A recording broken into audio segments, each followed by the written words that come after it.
ನರೇಂದ್ರ ಮೋದಿ ಪ್ರಧಾನಿಯಾಗಿ 11 ವರ್ಷ ಭರ್ತಿಯಾಗಿದೆ. ಮೋದಿ ಆಡಳಿತಕ್ಕೆ ಇಡೀ ದೇಶವೇ ಸಲಾಂ. ಸಿಎಂ ಪಿಎಂ ಆಗಿ 24 ವರ್ಷ ಆಡಳಿತ ನಡೆಸಿರುವಂತಹ ನರೇಂದ್ರ ಮೋದಿ. ಮೋದಿ ಆಡಳಿತಕ್ಕೆ ಇಡೀ ದೇಶವೇ ಸಲಾಂ. ಸಿಎಂ ಪಿಎಂ ಆಗಿ 24 ವರ್ಷ ಆಡಳಿತ ನಡೆಸಿರುವಂತಹ ನರೇಂದ್ರ ಮೋದಿ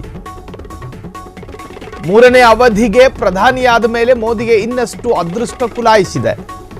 2025ರಲ್ಲಿ ಪಿಎಂ ಮೋದಿಗೆ ಖುಲಾಯಿಸಿದ ಅದೃಷ್ಟ ಏನು? ನರೇಂದ್ರ ಮೋದಿ ಕಾಲಿಟ್ಟಲ್ಲೆಲ್ಲ ದಿಗ್ವಿಜಯ. ಮೋದಿ ಬಗ್ಗೆ ಹೇಳಿದ್ದ 16 ನೆಗೆಟಿವ್ ಭವಿಷ್ಯಗಳು ಕೂಡ ಫೇಲ್ ಆಗಿದೆ. ಫ್ರೀಡಂ ಟಿವಿಯಲ್ಲಿ ಮೋದಿ ಭವಿಷ್ಯದ ಎಕ್ಸ್ಕ್ಲೂಸಿವ್ ಆದಂತಹ ಸ್ಟೋರಿಯನ್ನು ನಾವು ತೋರಿಸ್ತೀವಿ. ನರೇಂದ್ರ ಮೋದಿ ಪ್ರಧಾನಿಯಾಗಿ 11 ವರ್ಷ ಭರ್ತಿಯಾಯಿತು. ಮೋದಿ ಆಡಳಿತಕ್ಕೆ ಇಡೀ ದೇಶವೇ ಸಲಾಂ ಹೊಡಿತಾ ಇದೆ. ಸಿಎಂ ಪಿಎಂ ಆಗಿ 24 ವರ್ಷ ಆಡಳಿತ ನಡೆಸಿರುವಂತಹ ನರೇಂದ್ರ ಮೋದಿ ಮೂರನೇ ಅವಧಿಗೆ ಪ್ರಧಾನಿಯಾದ ಮೇಲೆ ಮೋದಿಗೆ ಇನ್ನಷ್ಟು ಅದೃಷ್ಟ ಖುಲಾಯಿಸಿದೆ. 2025ರಲ್ಲಿ ಪಿಎಂ ಮೋದಿಗೆ ಖುಲಾಯಿಸಿದ ಅದೃಷ್ಟಗಳೇನು? ನರೇಂದ್ರ ಮೋದಿ ಕಾಲಿಟ್ಟಲ್ಲೆಲ್ಲ ದಿಗ್ವಿಜಯ. ಮೋದಿ ಬಗ್ಗೆ ಹೇಳಿದ್ದ 16 ನೆಗೆಟಿವ್ ಭವಿಷ್ಯಗಳು ಕೂಡ ಫೇಲ್ ಆಗಿದೆ. ಮಹಾ ಎಕ್ಸ್ಕ್ಲೂಸಿವ್ ಸ್ಟೋರಿ ಇದು. ನರೇಂದ್ರ ಮೋದಿ ಪ್ರಧಾನಿಯಾಗಿ 11 ವರ್ಷ ಭರ್ತಿ. ಮೋದಿ ಆಡಳಿತದ ವಿರುದ್ಧ ಸಾಕಷ್ಟು ವಿಮರ್ಶೆಗಳು, ಟೀಕೆಗಳು ಎಲ್ಲವೂ ವ್ಯಕ್ತವಾದರೂ ಕೂಡ ಅದೃಷ್ಟ ಖುಲಾಯಿಸಿದೆ ನರೇಂದ್ರ ಮೋದಿ ಅವರಿಗೆ. ಮೋದಿ ಬಗ್ಗೆ ಹೇಳಿದ್ದಂತಹ 16 ನೆಗೆಟಿವ್ ಭವಿಷ್ಯಗಳು, ನಕಾರಾತ್ಮಕವಾದ ಭವಿಷ್ಯಗಳೆಲ್ಲವೂ ಕೂಡ ಫೇಲ್ ಆಗಿದೆ. ಫ್ರೀಡಂ ಟಿವಿಯಲ್ಲಿ ಮೋದಿ ಭವಿಷ್ಯದ ಎಕ್ಸ್ಕ್ಲೂಸಿವ್ ಸ್ಟೋರಿ.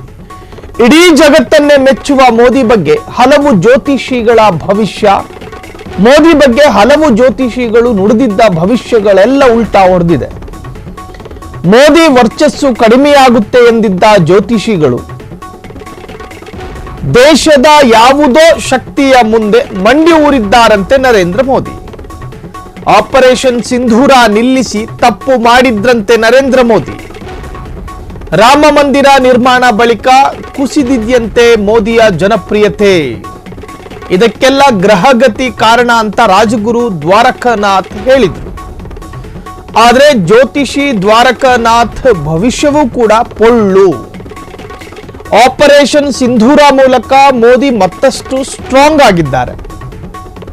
ಇವರು ಹೆಸರಿಗಷ್ಟೇ ರಾಜಗುರು, ಆದರೆ ಇಲ್ಲಿ ಯಾವ ರಾಜನೂ ಇಲ್ಲ, ಗುರುನೂ ಇಲ್ಲ. ಆದ್ರೆ ಡಿಸಿಎಂ ಡಿಕೆ ಶಿವಕುಮಾರ್ ಪಾಲಿಗೆ ಇವರೇ ರಾಜಗುರು. ದ್ವಾರಕಾನಾಥ್ ಹೇಳಿದ್ದೆಲ್ಲ ನಿಜ ಆಗಿದ್ರೆ ಡಿಕೆಶಿ ಇಷ್ಟೊತ್ತಿಗೆ ಸಿಎಂ ಆಗ್ತಾ ಇದ್ರು. ಇಡೀ ಜಗತ್ತನ್ನೇ ಮೆಚ್ಚುವಂತಹ ಮೋದಿ ಬಗ್ಗೆ ಹಲವು ಜ್ಯೋತಿಷಿಗಳು ನಾನಾ ತರಹದ ಭವಿಷ್ಯಗಳನ್ನು ನುಡಿದಿದ್ರು. ಆಪರೇಷನ್ ಸಿಂಧೂರ ಆಯಿತು. ಆ ಆಪರೇಷನ್ ಸಿಂಧೂರವನ್ನ ನಿರಂತರವಾಗಿ ನಡೆಸಿದ್ದಿದ್ದರೆ ಬಹುಶಃ ಮೋದಿ ವರ್ಚಸ್ಸು ಮತ್ತಷ್ಟು ಜಾಸ್ತಿ ಆಗ್ತಾ ಇತ್ತು. ಆಪರೇಷನ್ ಸಿಂಧೂರವನ್ನ ಅರ್ಧಕ್ಕೆ ನಿಲ್ಲಿಸಿ ಮೋದಿ ಎಡವಟ್ಟು ಮಾಡ್ಕೊಂಡ್ರು ಅಂತ ಹೇಳಿ ಒಂದಷ್ಟು ಭವಿಷ್ಯಗಳು ಕೂಡ ವ್ಯಕ್ತವಾಗಿತ್ತು. ಈಗ ರಾಜಗುರು ವಿಚಾರಕ್ಕೆ ಬರೋಣ. ರಾಜಗುರು ನರೇಂದ್ರ ಮೋದಿಯ ಬಗ್ಗೆ ಸಾಕಷ್ಟು ಭವಿಷ್ಯಗಳನ್ನ ಹೇಳಿದ್ರು. ಆದರೆ ಯಾವೊಂದು ಭವಿಷ್ಯವೂ ಕೂಡ ಈವರೆಗೂ ನಿಜವಾಗಿಲ್ಲ. ಮೋದಿ ಹಂತ ಹಂತವಾಗಿ ವೈಯಕ್ತಿಕ ವರ್ಚಸ್ಸನ್ನ ಕಳೆದುಕೊಳ್ತಾರೆ. ಮೋದಿ ಹಂತ ಹಂತವಾಗಿ ರಾಜಕೀಯ ಭವಿಷ್ಯ ಮತ್ತು ರಾಜಕೀಯ ಅಸ್ತಿತ್ವಗಳನ್ನ ಕ್ಷೀಣಿಸೋದಕ್ಕೆ ಕಾರಣಕರ್ತರಾಗ್ತಾರೆ. ಹೀಗೆ ನಾನಾ ತರಹದ ನಾನಾ ಜನರು ನಾನಾ ರೀತಿಯಲ್ಲಿ ಭವಿಷ್ಯವನ್ನು ನುಡಿದಿದ್ರು. ಆದರೆ ಹೌದು, ಈ ಬಾರಿಯ ಚುನಾವಣೆಯಲ್ಲಿ ನರೇಂದ್ರ ಮೋದಿ ಮೈತ್ರಿ ಸರ್ಕಾರದ ರಚನೆಯ ಮುಖಾಂತರವಾಗಿ ಪ್ರಧಾನಿಯಾಗಿದ್ದಾರೆ. ಅದೊಂದು ಬಿಟ್ಟರೆ ಉಳಿದವೆಲ್ಲವೂ ಕೂಡ ಸರಿಯಾಗಿ ನಡೀತಾ ಇದೆ. ಅವರು ಇಚ್ಛೆ ಪಟ್ಟ ನಿರ್ಧಾರಗಳೆಲ್ಲವೂ ಕೂಡ ಸಾಂಗವಾಗಿ ಆಗ್ತಾ ಇದೆ. ಆದರೆ ಇದೇ ರಾಜಗುರು ಡಿ ಕೆ ಶಿವಕುಮಾರ್ ಬಗ್ಗೆ ಭವಿಷ್ಯವನ್ನ ನುಡಿದಿದ್ರು. ಡಿ ಕೆ ಶಿವಕುಮಾರ್ ಕೆಮ್ಮಿದ್ರು ಸೀನಿದ್ರು ರಾಜಗುರು ಜೊತೆನೆ ಸಲಹೆಯನ್ನ ಕೇಳೋದು. ಒಂದು ವೇಳೆ ರಾಜಗುರು ಹೇಳಿದ ಭವಿಷ್ಯಗಳೆಲ್ಲ ನಿಜವೇ ಆಗಿದ್ದಿದ್ದರೆ ಬಹುಶಃ ಡಿ ಕೆ ಶಿವಕುಮಾರ್ ಈಗ ಸರ್ಕಸ್ ಮಾಡಬೇಕಾದ ಪ್ರಮೇಯಗಳು ಎದುರಾಗ್ತಾ ಇರಲಿಲ್ಲ. ಇಷ್ಟೊತ್ತಿಗದಾಗಲೇ ಸಿಎಂ ಸಿದ್ದರಾಮಯ್ಯರ ನಿವಾಸದಲ್ಲಿ, ಅರ್ಥಾತ್ ಸರ್ಕಾರಿ ನಿವಾಸದಲ್ಲಿ ಡಿ ಕೆ ಶಿವಕುಮಾರ್ ಇರಬೇಕಾಗಿತ್ತು. ಸಿಎಂ ಕೂತ್ಕೊಳ್ಳುವಂತಹ ಕಾರ್ನಲ್ಲೇ ಡಿ ಕೆ ಶಿವಕುಮಾರ್ ಓಡಾಡಬೇಕಾಗಿತ್ತು. ಅದರ ಅರ್ಥ ಡಿ ಕೆ ಶಿವಕುಮಾರ್ ಮುಖ್ಯಮಂತ್ರಿ ಆಗಬೇಕಾಗಿತ್ತು. ಆದರೆ ರಾಜಗುರು ಹೇಳಿದ ಭವಿಷ್ಯಗಳೇನಾಯಿತು? ಯಾವುದು ನಿಜವಾಗ್ತಾ ಇಲ್ಲ. ಮೋದಿ ಬಗ್ಗೆ ಹಲವು ಜ್ಯೋತಿಷಿಗಳು ನುಡಿದಿದ್ದ ಭವಿಷ್ಯಗಳೆಲ್ಲ ಉಲ್ಟಾ ಹೊಡೆದಿದೆ. ಮೋದಿ ವರ್ಚಸ್ಸು ಕಡಿಮೆಯಾಗುತ್ತೆ ಎಂದಿದ್ದ ಜ್ಯೋತಿಷಿಗಳು ದೇಶದ ಯಾವುದೋ ಶಕ್ತಿಯ ಮುಂದೆ ಮಂಡಿ ಊರಿದ್ದಾರಂತೆ ನರೇಂದ್ರ ಮೋದಿ. ಆಪರೇಷನ್ ಸಿಂಧೂರ ನಿಲ್ಲಿಸಿ ತಪ್ಪು ಮಾಡಿದ್ರಂತೆ ನರೇಂದ್ರ ಮೋದಿ. ಜೊತೆಗೆ ರಾಮ ಮಂದಿರ ನಿರ್ಮಾಣ ಬಳಿಕ ಕುಸಿದಿದೆಯಂತೆ ಮೋದಿಯ ಜನಪ್ರಿಯತೆ. ಇದಕ್ಕೆಲ್ಲ ಗ್ರಹಗತಿ ಕಾರಣ ಅಂತ ಹೇಳಿ ರಾಜಗುರು ದ್ವಾರಕಾನಾಥ್ ಭವಿಷ್ಯ ನುಡಿದಿದ್ರು. ಆದರೆ ಜ್ಯೋತಿಷಿ ದ್ವಾರಕಾನಾಥ್ ಭವಿಷ್ಯವೂ ಕೂಡ ಪೊಳ್ಳಾಗಿದೆ. ಆಪರೇಷನ್ ಸಿಂಧೂರ ಮೂಲಕ ಮೋದಿ ಮತ್ತಷ್ಟು ಸ್ಟ್ರಾಂಗ್ ಆಗಿದ್ದಾರೆ ಎಂದು ಹೇಳಲಾಗ್ತಿದೆ. ಇವರು ಹೆಸರಿಗಷ್ಟೇ ರಾಜಗುರು, ಆದರೆ ಇಲ್ಲಿ ಯಾವ ರಾಜನೂ ಇಲ್ಲ, ಯಾವ ಗುರುನೂ ಇಲ್ಲ ಅಂತ ಹೇಳಿ ಜನ ಮಾತನಾಡ್ತಾ ಇದ್ದಾರೆ. ಆದರೆ DCM DK ಶಿವಕುಮಾರ್ ಪಾಲಿಗೆ ಇವರೇ ರಾಜಗುರು. DK ಶಿವಕುಮಾರ್ ತನ್ನ ರಾಜಕೀಯ ಯಾವುದೇ ನಡೆ ಇದ್ರೂ ಕೂಡ ರಾಜಗುರು ಜೊತೆ ಒಂದು ಸಲಹೆಯನ್ನ ಕೇಳೋದು ಅವರ ಪದ್ಧತಿ. ದ್ವಾರಕಾನಾಥ್ ಹೇಳಿದ್ದೆಲ್ಲ ನಿಜ ಆಗಿದ್ರೆ DKಶಿ ಇಷ್ಟೊತ್ತಿಗೆ CM ಆಗ್ತಾ ಇದ್ರು, ಆದ್ರೆ ಆಗಿಲ್ಲ. ದ್ವಾರಕಾನಾಥ್ ಹೇಳಿದ್ದೆಲ್ಲ ನಿಜ ಆಗಿದ್ರೆ DKಶಿ ಜೈಲುವಾಸ ಅನುಭವಿಸಬೇಕಿರಲಿಲ್ಲ. ಭಾರತದ ಅತ್ಯಂತ ಕಠಿಣಾತಿ ಕಠಿಣ ಜೈಲು ತಿಹಾರ್ ಜೈಲಿನಲ್ಲಿ ದಿನ ಕಳೆದಿದ್ರು. ನರೇಂದ್ರ ಮೋದಿಗೆ 3ನೇ ಅವಧಿಯಲ್ಲಿ ದೈವಬಲ. ಏಪ್ರಿಲ್ನಿಂದಲೇ ಶುರುವಾಗಿದೆ ಮೋದಿಗೆ ಗುರುಬಲ. ಮೋದಿ ಚಾಣಕ್ಯ ನೀತಿಯಿಂದ ಭಾರತದ ಶಕ್ತಿ ಇನ್ನಷ್ಟು ಹೆಚ್ಚು. ಟ್ರಂಪ್ರನ್ನು ಮೀರಿಸಿ ಶಕ್ತಿಶಾಲಿಯಾದಂತಹ ನರೇಂದ್ರ ಮೋದಿ. ನರಪಾತಕಿ ಪಾಕಿಸ್ತಾನದ ಹುಟ್ಟಡಗಿಸಿದ ನರೇಂದ್ರ ಮೋದಿ. ಪಹಲ್ಗಾಮ್ ದಾಳಿ ಬಳಿಕ ಪಾಕಿಗೆ ಮುಟ್ಟಿ ನೋಡಿಕೊಳ್ಳುವಂತಹ ಹೊಡೆತ ಕೊಟ್ಟಿದ್ರು. ಪಾಕ್ ವಿರುದ್ಧ ಆಪರೇಷನ್ ಸಿಂಧೂರ, 100 ಉಗ್ರರು ಮಟಾಶ್ ಆಗಿದ್ರು. ಇಡೀ ವಿಶ್ವಕ್ಕೂ ಭಾರತದ ಮೋದಿಯಿಂದ ಶಕ್ತಿ ಸಂದೇಶವನ್ನು ಸಾರಲಾಯಿತು. 3ನೇ ಅವಧಿಯ ಮೊದಲ ವರ್ಷದಲ್ಲೇ ಇಂತಹದ್ದೊಂದು ದಿಟ್ಟ ನಡೆ ಇಟ್ಟ ನರೇಂದ್ರ ಮೋದಿ 11ನೇ ವರ್ಷದ ಆಡಳಿತದ ಅವಧಿಯಲ್ಲಿ ಮೋದಿ ಮತ್ತಷ್ಟು ಬಲಶಾಲಿಯಾಗಿದ್ದಾರೆ. ಒಂದೇ ಒಂದು ಚಿಕ್ಕ ಯುದ್ಧದಿಂದಲೇ ಪಾಕ್ ಆರ್ಥಿಕತೆ ಉಡೀಸ್ ಪಾಪಿ ಪಾಕಿಸ್ತಾನವನ್ನ ಕತ್ತೆ ಕಾಯುವ ದೇಶವನ್ನಾಗಿಸಿದ ನರೇಂದ್ರ ಮೋದಿ. ಈಗಿನ ಪಾಕಿಸ್ತಾನದ ವಸ್ತು ಸ್ಥಿತಿ ನಿಮಗೆ ಗೊತ್ತೇ ಇದೆ. ಪ್ರಧಾನಿ ಮೋದಿಗೆ ಇನ್ನು ಮುಂದಿನ ದಿನ ನಿಜಕ್ಕೂ ಕೂಡ ಮುಟ್ಟಿದ್ದೆಲ್ಲ ಬಂಗಾರ. ಇನ್ನಷ್ಟು ವರ್ಷ ಮೋದಿ ರಾಜ್ಯಭಾರವನ್ನ ನಡೆಸೋದಕ್ಕೆ ಫಿಕ್ಸು. ನರೇಂದ್ರ ಮೋದಿಗೆ 3ನೇ ಅವಧಿಯಲ್ಲಿ ದೈವ ಬಲ ಖುಲಾಯಿಸುತ್ತೆ. ಮೋದಿ ಚಾಣಕ್ಯ ನೀತಿಯಿಂದಲೇ ಅವರ ವರ್ಚಸ್ಸುಗಳು ಸ್ಟ್ರಾಂಗ್ ಆಗ್ತಾ ಇದೆ. ಪಹಲ್ಗಾಮ್ ದಾಳಿಯ ಬಳಿಕ ಪಾಕಿಗೆ ಮುಟ್ಟಿ ನೋಡಿಕೊಳ್ಳುವಂತಹ ಹೊಡೆತ ನೋಡಿ. ಬಿಜೆಪಿ ಪ್ರತಿಪಾದಿಸೋದು ಏನು? ಒಂದು ರಾಷ್ಟ್ರೀಯತೆ, ಮತ್ತೊಂದು ಹಿಂದುತ್ವ. ಈ ಎರಡು ವಿಚಾರದಲ್ಲಿ ಆಸಕ್ತಿಯನ್ನ ತೋರಿಸುವಂತಹ ನರೇಂದ್ರ ಮೋದಿ ಈ ಎರಡರಲ್ಲೂ 100ರಷ್ಟು ವರ್ಕೌಟ್ ಮಾಡ್ತಾರೆ. ಆಪರೇಷನ್ ಸಿಂಧೂರ ಎನ್ನುವಂತ ಹೆಸರನ್ನ ತಂದ್ರು. ಅದಾದ ನಂತರ ಆಪರೇಷನ್ ಸಿಂಧೂರದ ಆರಂಭಿಕ ಘಟ್ಟದಲ್ಲಿ ಅತ್ಯಂತ ತೀವ್ರತೆಯ ದಾಳಿಯನ್ನ ಮಾಡ್ತಾರೆ.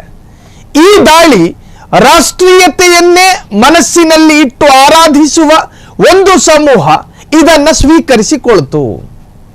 ಅದಾದ ನಂತರ ಸಿಂಧೂ ಜಲ ಒಪ್ಪಂದ, ಅದಾದ ಮೇಲೆ ಯುದ್ಧವನ್ನ ಅರ್ಧಕ್ಕೆ ನಿಲ್ಲಿಸಿದು.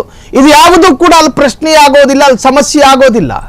ಆಪರೇಷನ್ ಸಿಂಧೂರದ ಆರಂಭಿಕ ಘಟ್ಟದಲ್ಲಿ ಎಂತಹ ತೀವ್ರತೆಯ ಪೆಟ್ಟು ಪಾಕಿಸ್ತಾನಕ್ಕೆ ಕೊಡ್ತು ಅನ್ನೋದೇ ಕೌಂಟ್ ಆಗೋದಿಲ್ಲ. ಅಂತಹ ಪಾಕಿಸ್ತಾನ ಪಥರಗುಟ್ಟು ಹೋಗಿತ್ತು. ಈಗ ಪಾಕಿಸ್ತಾನದ ಪರಿಸ್ಥಿತಿ ಹೆಂಗಿದೆ ಅಂತ ಹೇಳಿದ್ರೆ, ಕತ್ತೆಗಳನ್ನ ಮಾರಾಟ ಮಾಡಿ ತನ್ನ ದೇಶದ ಆರ್ಥಿಕ ಸ್ಥಿತಿಯನ್ನ ಎತ್ತಿ ಹಿಡಿಯುವಂತಹ ಕಾಯಕ ಕೈ ಹಾಕಿದ್ದಾರೆ ಪಾಕಿಸ್ತಾನ. ಅವರಲ್ಲಿ ಜೀವನ ಮಾಡೋದಕ್ಕೆ ಯಾವ ಮಾರ್ಗವೂ ಇಲ್ಲ. ಈಗ ಎಲ್ಲ ಆರ್ಥಿಕ ಮೂಲಗಳು ಕೂಡ ಬಂದಾಗಿದ್ದಾವೆ. ಏನು ಮಾಡೋದು, ಯಾರಿಗೆ ಹೇಳ್ಕೊಳ್ಳೋದು? ಸೌದಿ ಅರೇಬಿಯಾಗೆ ಹೇಳ್ಕೊಳ್ಳೋಣ ಅಂದ್ರೆ ಅವರು ಕೇಳಿಸಿಕೊಳ್ಳೋದಕ್ಕೆ ತಯಾರಿಲ್ಲ. ಇನ್ನು ಚೀನಾ, ನಮ್ಮ ಚಿಕ್ಕಪ್ಪ ಅನ್ಕೊಂಡಿದ್ದ ಪಾಕಿಸ್ತಾನ, ಚೀನಾನು ಕೂಡ ಅವರ ಹೇಳಿಕೆಗಳನ್ನ, ಅವರ ಸಲಹೆಗಳನ್ನ ಸ್ವೀಕರಿಸಿಕೊಳ್ಳುವಂತಹ ಸ್ಥಿತಿಯಲ್ಲಿ ಚೀನಾ ಇಲ್ಲ. ಈಗ ಅವರಿಗೆ ಉಳಿದಿರೋದೇನು? ಜೀವನೋಪಾಯಕ್ಕೆ ಕತ್ತೆಗಳನ್ನ ಮಾರಾಟ ಮಾಡಿ ಬದುಕೋದು. ಸೊ ಇದಕ್ಕೆ ಕಾರಣ ಯಾರು? ಭಾರತ.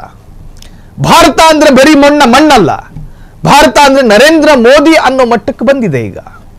ಹಾಗಾಗಿ ಮೋದಿ ತೆಗೆದುಕೊಳ್ಳುವಂತಹ ರಾಷ್ಟ್ರೀಯ ಭದ್ರತೆಯ ವಿಚಾರದಲ್ಲಿ ಅವರು ತಾಳುವಂತಹ ನಿರ್ಧಾರಗಳು ಭಾರತೀಯರನ್ನ ಆಕರ್ಷಿಸ್ತಾ ಇದೆ.